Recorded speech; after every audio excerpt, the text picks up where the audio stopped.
கர்த்தருடைய பரிசுத்த நாமம் மகிமைப்படுவதாக. தினமும் கர்த்தருடைய சத்தத்தை கேட்டுக்கொண்டிருக்கிற தேவனுடைய பிள்ளைகளை வாழ்த்துகிறேன், ஆசீர்வதிக்கிறேன். நீங்கள் ஆசீர்வதிக்கப்பட்டவர்கள். இந்த நாளிலும் கூட பரிசுத்த தேவன் உங்களை பார்த்து சொல்கிற ஒரு வார்த்தை, ஆபிரகாமின் ஆசீர்வாதம் உங்களுடையது.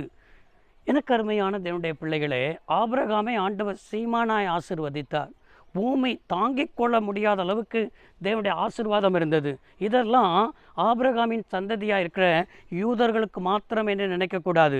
ஆனால் அந்த ஆபிரகாமின் ஆசீர்வாதம், ஆபிரகாமின் வாக்குத்தத்தம் இன்றைக்கு நமக்குரியது என்பதை நாம் உரிமை பாராட்டி அதை விசுவாசித்து அதை நாம் ஜெபத்தில் என்ன செய்ய வேண்டும், பெற்றுக்கொள்ள வேண்டும். கலாத்தியருக்கு எழுதின நிருபம் 3ஆம் அதிகாரம் 14வது வசனத்தில் வாசிக்கிறோம், ஆபிரகாமுக்கு உண்டான ஆசீர்வாதம் கிறிஸ்து இயேசுவினால் புறஜாதிகளுக்கு வரும்படி ஆவியை குறித்து சொல்லப்பட்ட வாக்குத்தத்தத்தை நாம் விசுவாசத்தினால் பெறும்படியாகவும் இப்படி ஆயிற்று.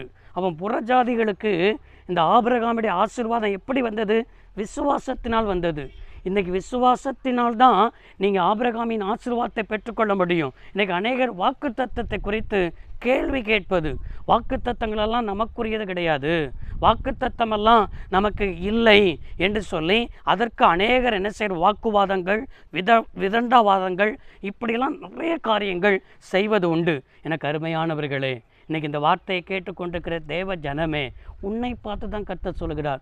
எப்போது நீ வாக்குத்தத்தத்தை நீ விசுவாசித்து எனக்குரியது, என் குடும்பத்துக்குரியது, என் சந்ததிக்குரியது என்று சொல்லி நீ விசுவாசிப்பாயோ, அப்பொழுது ஆண்டவர் நிச்சயமாக நடக்கும். ஆபிரகாமை குறித்து ஆதியாகமம் 24ஆம் அதிகாரம் 1வது வசனத்தில் வாசிக்கிறோம், ஆபிரகாமை சகல காரியத்திலும் தேவன் அவனை ஆசீர்வதித்தாராம்.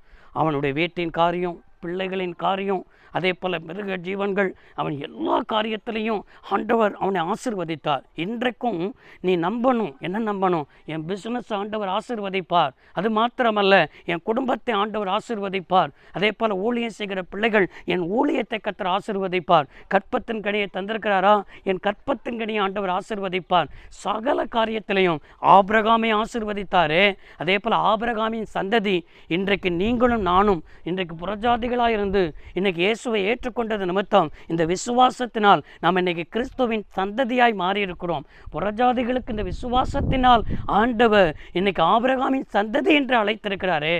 இன்னைக்கும் அந்த வாக்குத்தத்தம் உன்னுடையது, வாக்குத்தத்தம் நம்முடையது. இதை நாம் உரிமை பாராட்டி இதை கிளைம் பண்ணி நம்ம என்ன செய்யணும்? பெற்றுக்கொள்ளணும். இதை தான் ஆண்டவர் எதிர்பார்க்கிறார்.